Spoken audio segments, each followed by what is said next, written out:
Hello friends, welcome back to my YouTube channel. कैसे हैं आप? आज मैं आपको सिखाऊंगा पीएच लेवल कि हेयर का पीएच लेवल क्या होता है और हेल्दी हेयर का पीएच लेवल कितना होना चाहिए। अगर आप क्लाइंट के हेयर पे काम कर रहे हैं या फिर करोगे तो आपको पता होना चाहिए क्लाइंट का हेयर कितने पीएच लेवल का है, तभी आप केमिकल वर्क और ट्रीटमेंट अच्छे से कर पाओगे।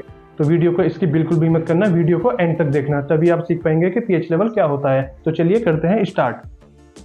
पीएच लेवल का पूरा नाम होता है पावर ऑफ हाइड्रोजन। ये जो आप देख रहे हैं इसको बोलते हैं पीएच स्केल।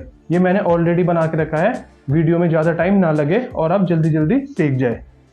0 से लेके 14 तक पीएच लेवल होता है। ये जो नंबर आप देख रहे हैं यही नंबर आपको सीखने हैं और समझने हैं। क्लास को मिस बिल्कुल भी मत करना, वीडियो को एंड तक देखना। इन्हीं नंबर के अंदर सारे हेयर के प्रोडक्ट का पीएच लेवल आता है। 1 से लेके 6 तक इन्हीं के अंदर हेयर एसिडिक की तरफ आता है, हेल्दी और शाइन की तरफ। 8 से लेके 14 तक हेयर एल्कलाइन की तरफ जाता है, ड्राई और डैमेज की तरफ। तो आपको हेयर को एल्कलाइन से एसिडिक में कैसे रखना है। और 7 नंबर जो होता है ये होता है न्यूट्रल। ना ही ये ड्राई की तरफ होता है और ना ही ये हेल्दी की तरफ होता है, इसको बोलते हैं न्यूट्रल। और हेल्दी हेयर का पीएच लेवल होता है 4.5 से लेके 5.5 तक। आपको हेयर का पीएच लेवल 7 से नीचे नीचे रखना है, 6 से लेके 4 तक। तो हेयर हेल्दी और शाइन की तरफ रहेंगे एसिडिक में। और अगर हेयर का पीएच लेवल 4 से नीचे जा रहा है, 3 या 2 तक जा रहा है, तो हेयर बहुत ज्यादा चिपचिपे और ऑयली हो जाएंगे। तो आपको हेयर का पीएच लेवल 4.5 से लेके 5.5 तक रखना है। अगर हेयर का पीएच लेवल 8 से ऊपर जा रहा है तो हेयर ड्राई की तरफ जा रहा है, एल्कलाइन की तरफ। तो आपको यही सीखना है, एसिडिक और एल्कलाइन। एसिडिक में आते हैं हेल्दी हेयर और एल्कलाइन में आते हैं ड्राई हेयर। तो आपको एल्कलाइन से एसिडिक में रखना है। समझ आ गया आपको पीएच लेवल क्या होता है और हेल्दी हेयर का पीएच लेवल कितना होता है। और अब बात करते हैं उन प्रोडक्ट के बारे में जो हेयर को हेल्दी की तरफ लेके जाते हैं, ड्राई की तरफ लेके जाते हैं, और उनका पीएच लेवल कितना होता है। तो चलिए बढ़ते हैं आगे। ये वो प्रोडक्ट होते हैं जो हेयर को हेल्दी रखते हैं। वो कौन कौन से होते हैं? Hair spa, sulphate free shampoo, mask, conditioner, serum और केराटिन। और वो ये प्रोडक्ट होते हैं जो हेयर को ड्राई की तरफ लेके जाते हैं, एल्कलाइन की तरफ। फिर lightening blonder, ammonia colour, relaxer cream को बोलते हैं स्मूथनिंग क्रीम, पमिंग, आयरन और ड्रायर और रेगुलर शैम्पू। ये वो प्रोडक्ट होते हैं जो हेयर को ड्राई की तरफ लेके जाते हैं, एल्कलाइन की तरफ। और ये वो प्रोडक्ट होते हैं जो हेयर को एसिडिक की तरफ लेके आते हैं। और इनका पीएच लेवल पहले मैं आपको बता देता हूँ, इनका पीएच लेवल कितना होता है। हेयर स्पा का पीएच लेवल होता है 4.5। सल्फेट फ्री शैम्पू का पीएच लेवल होता है 6। मास्क और कंडीशनर का पीएच लेवल होता है 3 से लेके 5.5 तक।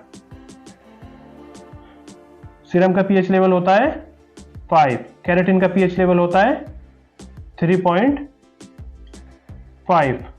ये वो प्रोडक्ट होते हैं जो हेयर को एसिडिक की तरफ लेके आते हैं। और ये होते हैं वो प्रोडक्ट जो हेयर को ड्राई की तरफ लेके जाते हैं। ब्लॉन्डर का पीएच लेवल होता है 10 to 14। अमोनिया कलर का पीएच लेवल होता है 10 to 13। रिलैक्सर क्रीम, जिसको स्मूथनिंग क्रीम बोलते हैं, उसका पीएच लेवल होता है 9 to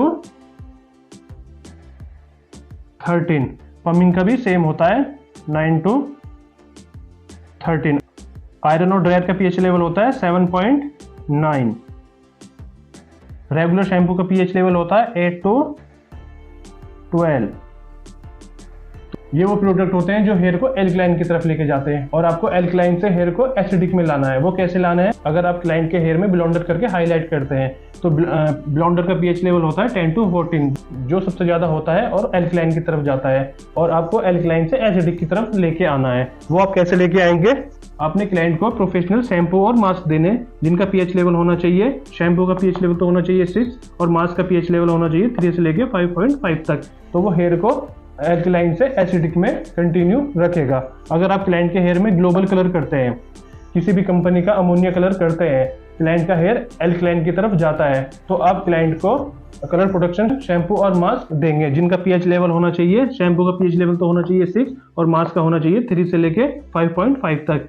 तो क्लाइंट का हेयर एल्कलाइन से एसिडिक में रहेगा। अगर आप क्लाइंट के हेयर में स्मूथनिंग करते हैं, स्मूथनिंग क्रीम का पीएच लेवल होता है 9 to 13, जो एल्कलाइन की तरफ लेके आता है। आप उसको एसिडिक में कैसे रखेंगे? आपने स्मूथनिंग वाले शैम्पू और मास्क क्लाइंट को देने हैं, जिनका पीएच लेवल होना चाहिए शैम्पू का तो 6 और मास्क का 3.5 से लेके 5.5 तक, तभी क्लाइंट के हेयर एल्कलाइन से एसिडिक में कंटिन्यू रहेंगे। अगर क्लाइंट रेगुलर आयरन और ड्रायर का यूज करता है तो आप उसको मना करेंगे कि आप रेगुलर ड्रायर और प्रेसिंग का यूज ना करें, क्योंकि ड्रायर और आयरन से हेयर एल्कलाइन की तरफ जाता है, ड्राई की तरफ जाता है। इसका पीएच लेवल होता है 7 से लेके 9 तक, तो वो हेयर को ड्राई करता है। और रेगुलर शैम्पू का पीएच लेवल भी 8 to 12 होता है, ये भी हेयर को ड्राई रखता है। तो आपको क्लाइंट को प्रोफेशनल शैम्पू और मास्क देने हैं। अगर आप क्लाइंट के हेयर में केराटिन करते हो और होम केयर में क्लाइंट रेगुलर शैम्पू यूज करता है, रेगुलर शैम्पू का पीएच लेवल 8 to 12 होता है, वो क्लाइंट के केराटिन को जल्दी वॉश आउट करता है। तभी केराटिन की कंप्लेंट आती है कि मेरा केराटिन बहुत जल्दी वॉश आउट हो गया। वो क्यों होता है? क्योंकि क्लाइंट रेगुलर शैम्पू यूज कर रहा है और रेगुलर शैम्पू जाता है एल्कलाइन की तरफ, ड्राई और डैमेज की तरफ। तो आपको क्लाइंट को देना है सल्फेट फ्री शैम्पू, जिसका पीएच लेवल होता है, शैम्पू का पीएच लेवल तो होता है 6 और मास्क का होता है 3 से लेके 5 तक। ये हेयर को कंटिन्यू एसिडिक में रखेगा, तो क्लाइंट का केराटिन लंबे समय तक चलेगा। तो आपको समझ आ गया कौन कौन से प्रोडक्ट हेयर को एसिडिक में रखते हैं और कौन से प्रोडक्ट हेयर को एल्कलाइन में रखते हैं, और आपको कैसे एल्कलाइन से हेयर को एसिडिक में कंटिन्यू रखना है। आपको क्लाइंट को अच्छे रिजल्ट के साथ साथ क्लाइंट के हेयर को एसिडिक, हेल्दी और शाइन की तरफ रखना है, तभी क्लाइंट आपसे कंटिन्यू लॉन्ग टाइम तक जुड़ा रहेगा। कैसी लगी आपको आज की क्लास? आई होप आपको अच्छे से समझ आ गया होगा। जल्दी जल्दी जाइए चैनल को सब्सक्राइब और आगे शेयर कर दीजिए। मिलता हूँ आपसे अगली वीडियो में। Tata, bye bye.